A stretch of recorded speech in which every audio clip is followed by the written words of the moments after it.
Alright everyone, it's time for an extra video today. This is too important to wait until tomorrow because this is, if not breaking news, at least fairly recent here. Bigtech is partnering with the US government to make a list of dissidents and free thinkers in order to abuse them. Now, they're on the surface, they're saying, well, it's to combat white supremacists and right-wing extremists and stuff. Now, it's very telling. I'll get into that as well. But that's not historically what we've actually seen happen with such proposals. Now, what we've seen historically is that it's used to attack people who have views outside of the lamestream. It doesn't really matter what those views are. This could be used easily against the left. I'm sure that it will. The idea that this key database that they're establishing is just going to be limited to people who are fomenting violence or doing something criminal, which is the insinuation, is ludicrous.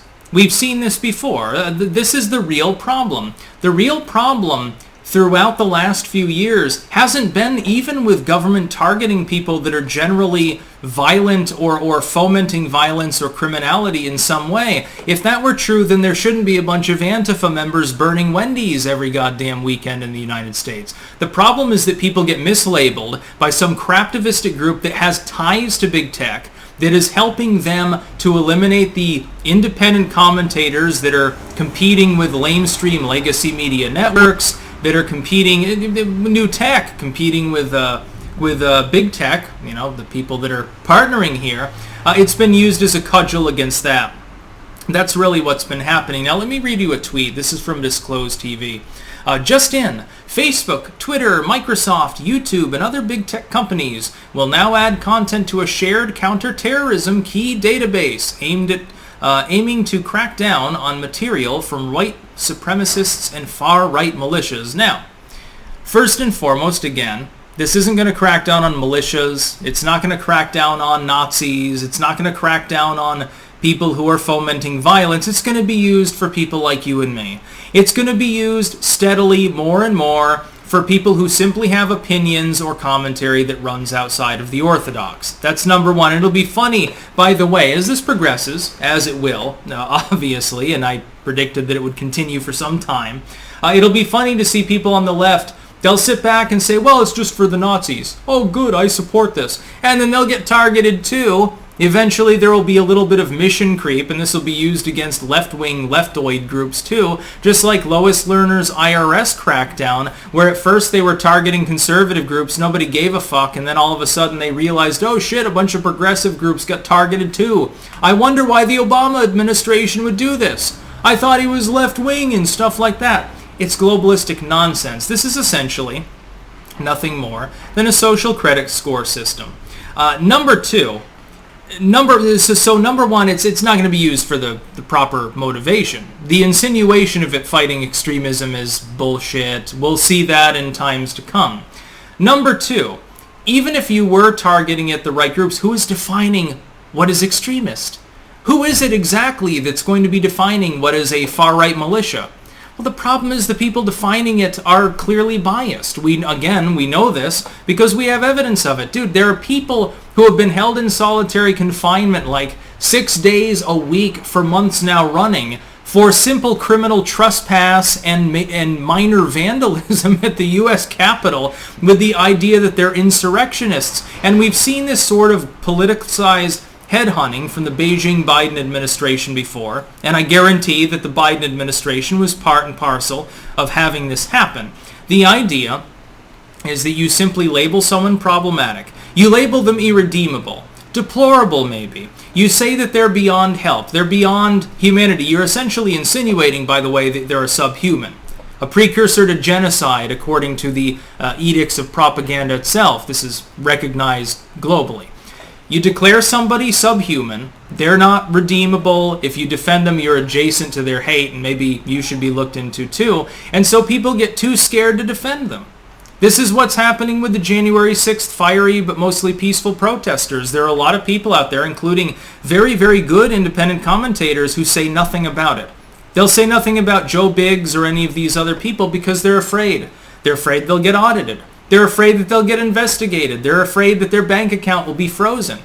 I don't blame them, by the way. We're living in a dystopian hellscape at this point where big tech is partnering in a literally fascistic manner with the U.S. government to try to clamp down on groups that, by and large, number one, are very, very scant. There aren't a lot of Ulfric Stormhammer 1488s out there.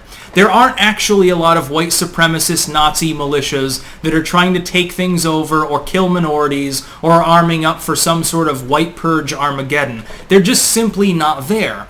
But what is there, is that you have groups that will make that claim. And they have a lot of money. And they want more money, generally, by the way. You see the ADL partnering with PayPal now. I'll be making a separate extra video just on that. I've got 2 Bigtech censorship videos to make in an afternoon. I sit here, I want to eat my pizza. Met fungi, by the way, in Dutch. I want to eat my fucking meal and, basically just sack out and then later go to sleep, and I have to make extra videos because the purge, I guess, cometh. And it's not really a surprise, because for some time now, and I've said this, over the next few years, you can look to dark times ahead. We are in the dark ages at the moment. Under Beijing Biden's lack of leadership, we have economic Armageddon. We certainly have diplomatic issues. Big tech is running roughshod over people, and there's nobody to speak out against them that has political power.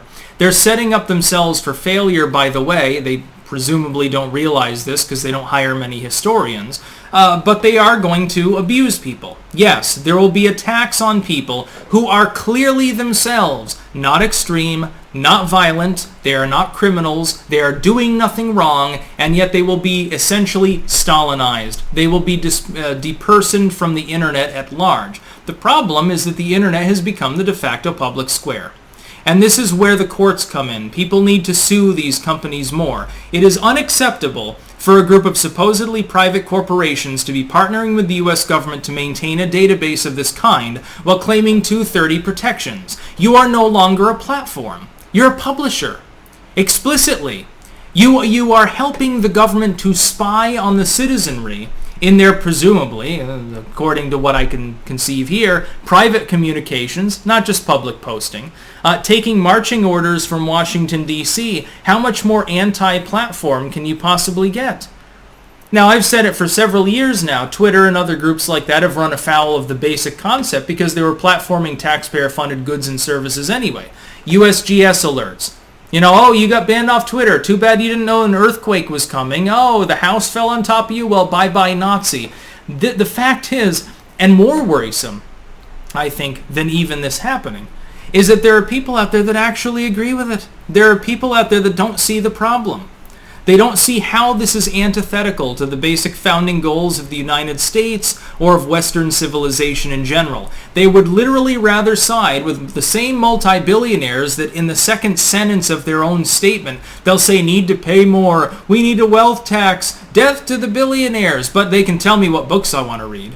They can tell me what I should be watching on YouTube. They can tell me what other people are or aren't worthy of the rights of the accused, or the right to bear arms, the right to speak freely. It's perfectly okay if they strip other people of their rights, so long as they do it to people that I ideologically disagree with. And it's this exact poison, this exact toxic rhetoric that's really becoming a problem in the Western Hemisphere. Anyway, big tech, number one, should know better.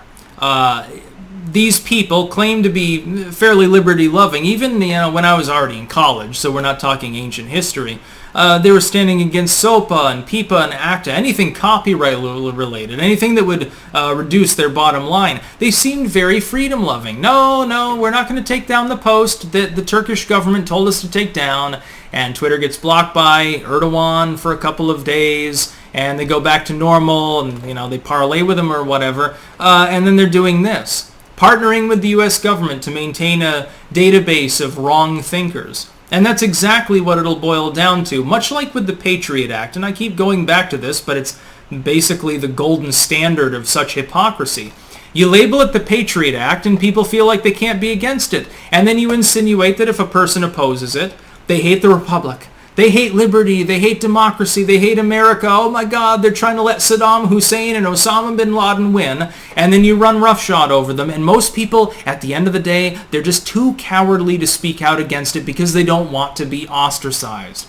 This is also, by the way, why they fear independent commentators so much. Most of us have basically ostracized ourselves.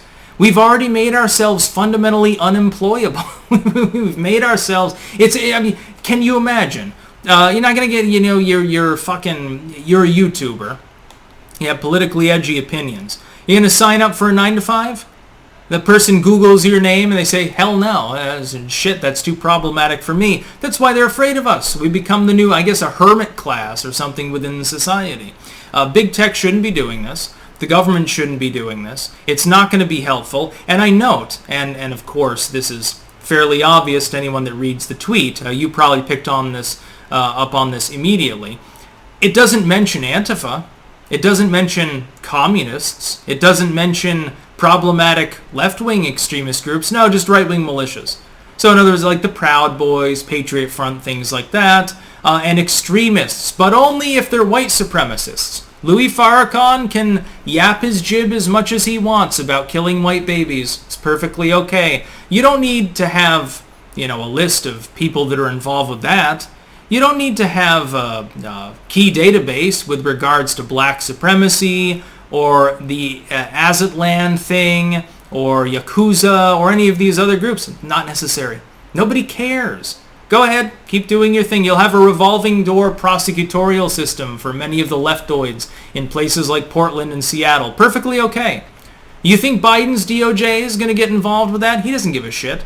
He's just in it. He's in it for grifting. He's in it for personal gain. He's not even in it because he doesn't have a problem, by the way, with criminals who happen to be anything other than Caucasian. Of course, he wants to throw them in prison too, but if he can let them out of prison and cause more problems, and he can get more votes that way by having an us versus them, of course, yeah, he'll go with it 9 times out of 10. We've seen this from his dysfunctional disgrace of a so-called administration. So this is definitely, again, link in the description, archived, of course. Read it for yourself. This is a sad day for, free speech. It's an example of tech tyranny, which we've seen more and more and more of. It will eventually be defeated. Just to be clear, I do believe in the process of technological evolution too, and these sites are definitely, they're stuck in the Stone Age at this point technologically, but it'll be a problem. And for those who aren't on new tech, what the fuck are you doing at this point? Are you goddamn insane? You have to be. You have to be nuts not to have branched out by now. This is basically the last call. That's about all. Peace out.